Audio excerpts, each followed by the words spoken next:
কি ভেবেছিলাম আর কি হলো। ভেবেছিলাম আজকে মুরগির মাংস দিয়ে আলু দিয়ে রান্না করব। এদিকে আমার শ্বশুর বলছে মুরগির মাংস আলুর মধ্যে নাকি একটু সিম দিতে হবে। হ্যালো এভরিওয়ান, আসসালামু আলাইকুম। সবাই কেমন আছেন? আশা করছি সবাই অনেক ভালো আছেন। সকাল সকাল আমি রান্না করতে শুরু করে দিয়েছি। প্রথমে ভাত তুলে দিয়েছিলাম, আর আমি কিন্তু এখনও ভাতের মার পাশাতে পারি না। তো সবসময় কিন্তু আমার শ্বশুরে আমি যখন ভাত রান্না করি আমার পাশেই থাকে। এর আগে অনেকবার বলেছি আপনাদের। তো বাবাকে বললাম, বাবা ভাত হয়ে গিয়েছে, মারটা পাশিয়ে দাও। তো বাবা মার পাশাতে শুরু করলো। এই থেকে আমি তরকারি উঠিয়ে দিব এখন। এর মধ্যে দেখি বাবা ভাতের মার পাশে সিম নিয়ে হাজির।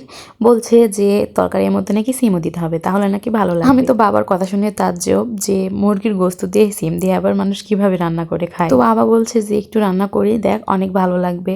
তো ঠিক আছে, আমি ভাবলাম ঠিক আছে, তুমি যখন খেতে চাচ্ছ তাহলে রান্না করে দিচ্ছি, তবে খারাপ হলে কিন্তু আমার দোষ নেই। তো বাবা বলছে না না, একদমই খারাপ হবে না, ভালো লাগবে নাকি খেতে। এর আগেও নাকি আমার শাশুড়ি সিম দিয়ে মুরগির মাংস দিয়ে আলু দিয়ে রান্না করে দিয়েছে, আর তার কাছে নাকি অনেক ভালো লেগেছে।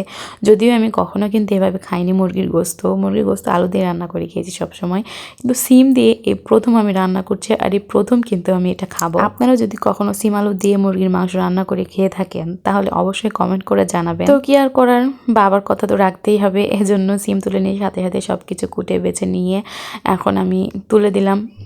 মুরগির মাংস কিন্তু খুবই সামান্য ছিল, তো এই জন্য আর বাবা বলছিল সিম দিতে।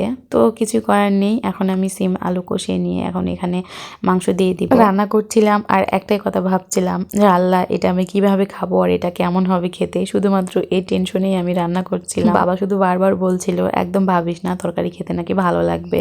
আর এর আগের একটা ভিডিওতে আমি দিয়েছিলাম, আপনারা অনেকে বলেছেন যে আমার শ্বশুর কেন আমাকে তুই তাকার করে। তার মানে কি আপনার শ্বশুর আপনাকে দেখতে পারে না, ভালোবাসে না? আপু, আমার শ্বশুর আমাকে অনেক ভালোবাসে।